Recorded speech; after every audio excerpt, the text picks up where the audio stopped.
Somewhere in the constellation Pegasus, a planet roughly the mass of Mercury is dying in real time, and astronomers are watching it happen.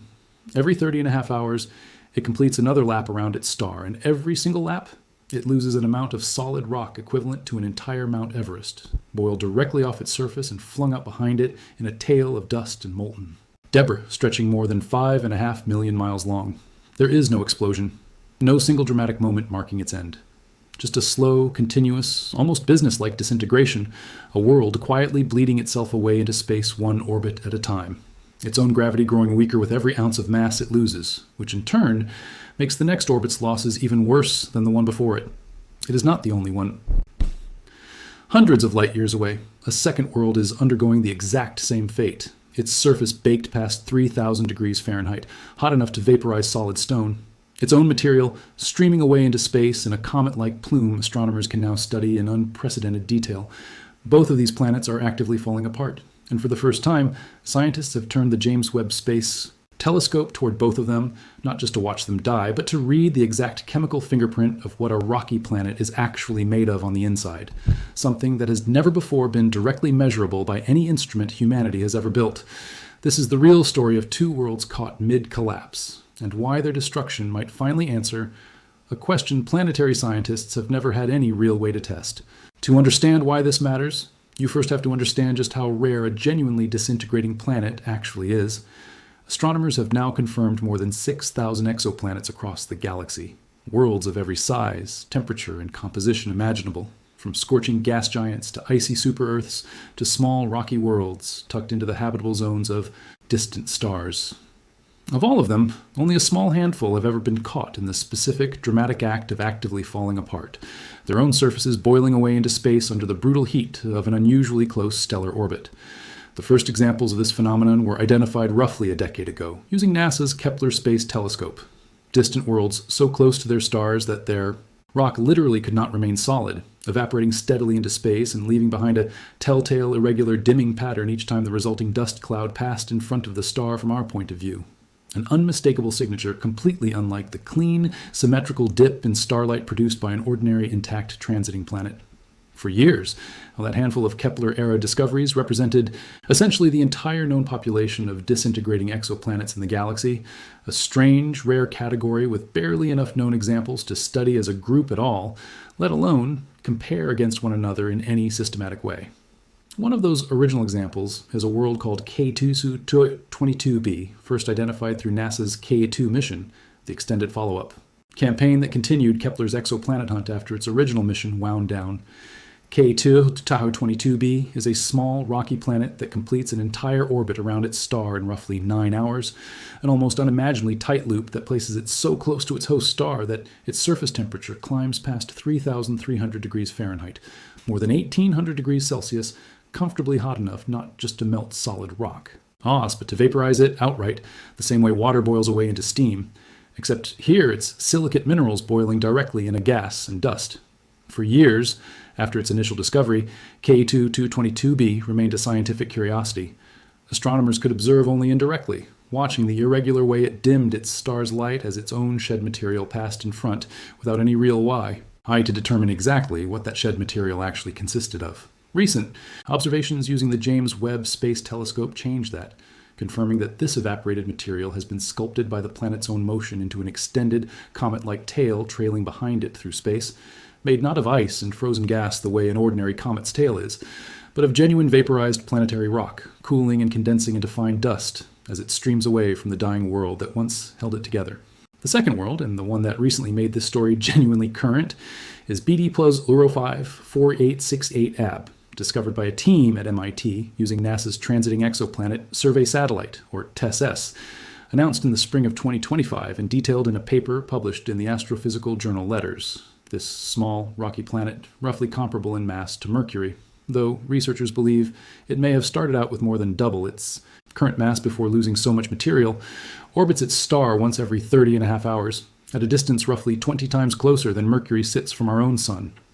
At that proximity, the planet's surface temperature reaches somewhere around 1,600 degrees Celsius, close to 3,000 degrees Fahrenheit, hot enough to keep its surface in a constant molten state, magma oceans boiling directly off into space rather than ever cooling into solid rock at all.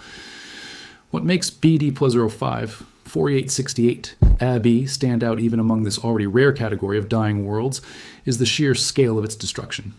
Unlike most disintegrating planets, which typically show a single trailing tail of debris behind them, astronomers found that this particular world produces two distinct tails. Simultaneously, one trailing behind it in its orbit made of larger, sand-sized dust grains, and a second, separate tail extending out ahead of it in its orbital path, made up of much finer, soot-sized particles. An oddly symmetrical destruction pattern that surprised even the researchers who found it.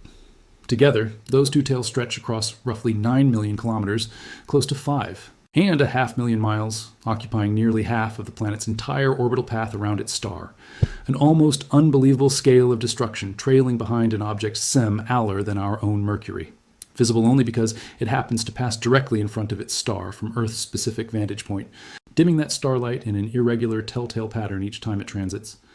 Mark Hahn, an astrophysicist at MIT's Kavli Institute who helped lead the discovery, described the sheer size of that tail as gargantuan,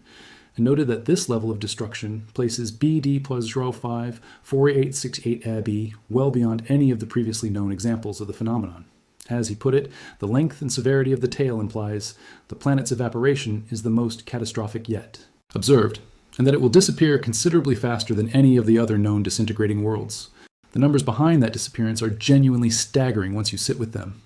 Researchers calculated that BD plus 05 4868 AB sheds a Mount Everest's worth of material with every single orbit it completes, meaning every 30.5 hours, an amount of rock and mineral matter comparable to the tallest mountain on Earth simply boils away into space and is gone forever, vanishing into a widening trail of dust that will eventually disperse entirely into the space around its star. At that rate, scientists estimate the planet has somewhere between 1 and 2 million years left before it disintegrates completely, an astonishingly short lifespan by the standards of planetary science, where most worlds are expected to persist essentially unchanged for billions of years, meaning this particular planet will have lived and died entirely within a sliver of time, so brief it barely registers against the 4.5 billion year age of a typical solar system.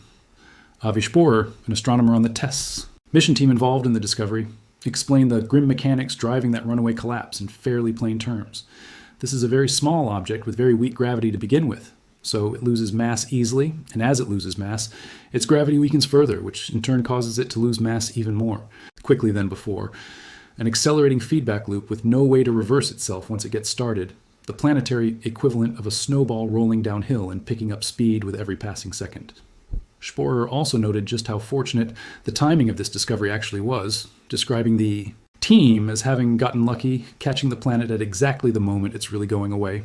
essentially witnessing the object's last breath rather than some earlier, more stable chapter of its existence, a cosmic coincidence of timing that could very easily never have been observed at all had Tess simply looked at a different patch of sky during a different observing campaign. Here's where the story of these two dying worlds actually becomes scientifically significant rather than simply dramatic.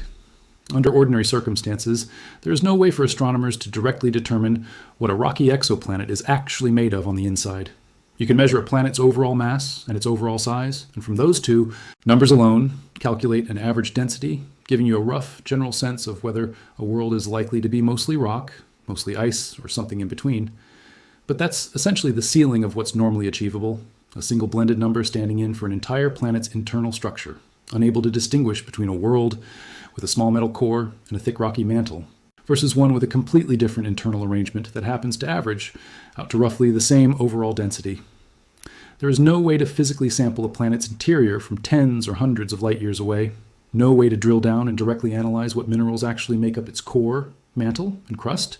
the same way scientists can study meteorites or samples brought back from our own solar system.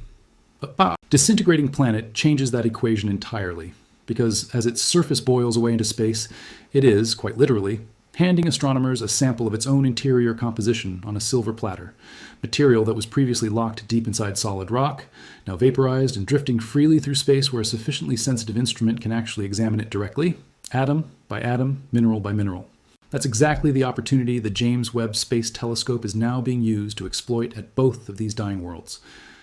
Jason Wright, a professor of astronomy and astrophysics at Penn State University, involved in the JWST observations of K2 22b, described the situation as a remarkable and Genuinely fortunate opportunity to understand the interior of a rocky planet from the outside in, something that would otherwise be essentially impossible to study directly. Nick Tusey, a graduate student in Penn State's astronomy department who led the JWST study of K2 to 22b, put the significance even more bluntly, noting that these disintegrating planets are effectively spilling their own internal guts into space for scientists to examine, and that with an instrument as sensitive as JWST, researchers finally have the tools needed to study exactly what planets orbiting other stars are actually made of at a fundamental mineralogical level. By carefully analyzing which specific colors of infrared light get absorbed as it passes, through each planet's dust tail, JWST can identify the precise chemical and mineral fingerprint of the material streaming away, effectively reading the interior recipe of a rocky world that could otherwise never be examined this closely, distinguishing between minerals rich in iron, silicates dominated by magnesium, or other distinct mineral families. Entirely, each carrying its own unique infrared signature the telescope's instruments are sensitive enough to pick apart. That same Penn State team, working alongside Mark Hahn and the original MIT Discovery team behind BD Plus 05 4868 AB, has now joined forces specifically to point JWST at this newest, most dramatic example of planetary disintegration as well, applying the exact same infrared analysis technique already proven successful at K2 to 22b to this second, considerably more violent case of planetary collapse, essentially pooling two independently developed research efforts into a single, combined observing campaign. Having two independent, actively evaporating worlds available for this kind of study at the same time, using the same powerful instrument and the same analytical technique, gives researchers something they've never really had before, a genuine opportunity for direct comparison, checking whether these two dying planets, discovered independently, using different survey telescopes years apart, and by entirely separate research groups, share similar underlying compositions, or whether they turn out to be made of meaningfully different material entirely. A comparison that could offer real insight into how diverse the interior makeup of small, rocky worlds actually tends to be across the galaxy, rather than relying on assumptions extrapolated from a single data point the way researchers were forced to for the better part of the past decade. There's a deeper reason planetary scientists care about this work beyond simple curiosity about two specific doomed worlds hundreds of light years away. Understanding the interior composition of rocky planets in general remains one of the genuinely difficult, largely unresolved problems in all of planetary science, and that difficulty applies just as much to planets much closer to home. Scientists still don't have complete, direct answers about the precise composition of Mercury's unusually large, dense metallic core, a core that makes up a far larger share of that planet's total volume than the cores of any other rocky planet in our solar system, for reasons still genuinely debated among researchers. Nor do they have complete answers about exactly what minerals make up the deep interior of Earth beneath the crust we've only ever managed to drill a few miles into, a barely perceptible scratch on the surface of a planet whose center sits nearly 4,000 miles beneath our feet. Every technique researchers currently have for studying those interiors relies on indirect methods. Seismic waves rippling through the planet and revealing structure the way an ultrasound reveals what's beneath skin. Gravitational measurements, computer models built from theoretical assumptions about how planets form and differentiate over billions of years. A disintegrating exoplanet, painful and violent as its destruction actually is, offers something genuinely unique in comparison. An opportunity to directly measure the chemical makeup of planetary interior material, verified against real, physical evidence rather than indirect inference alone, giving researchers a genuine calibration point for models they've otherwise only ever been able to test theoretically. Of the more than 6,000 exoplanets currently confirmed across the galaxy, BD Plus 4868 AB is only the fourth ever discovered in this specific dramatic state of active disintegration.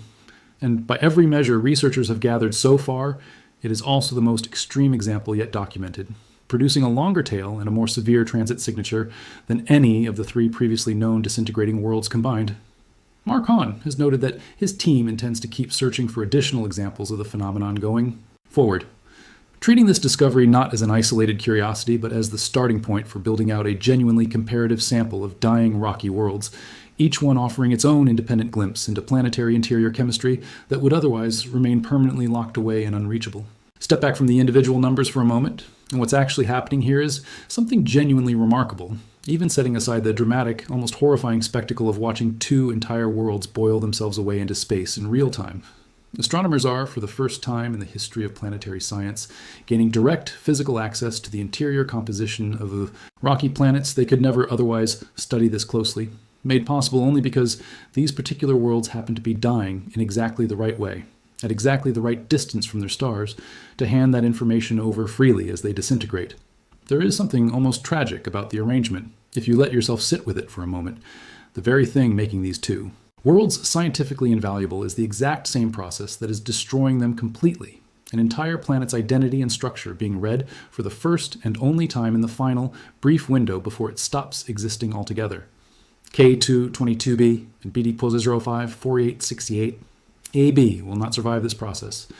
Within the next few million years, at most, both of them are expected to vanish completely, reduced from solid rocky worlds to nothing more than scattered dust drifting through their own star systems, indistinguishable eventually from other faint cloud of debris orbiting a distant star. But before that happens, the material they're shedding right now, this year, is giving scientists their clearest direct look yet at what rocky planets are actually built from on the inside, a genuinely rare scientific opportunity purchased at the cost of two entire worlds' complete and total destruction. If stories like this are what you come here for, hit subscribe, turn on notifications, and let me know in the comments which of these two doomed worlds you think JWST is going to reveal the stranger composition for, because based on how catastrophic BD plus 05 4868 AB's disintegration already looks, this almost certainly isn't the last dying planet astronomers are going to find.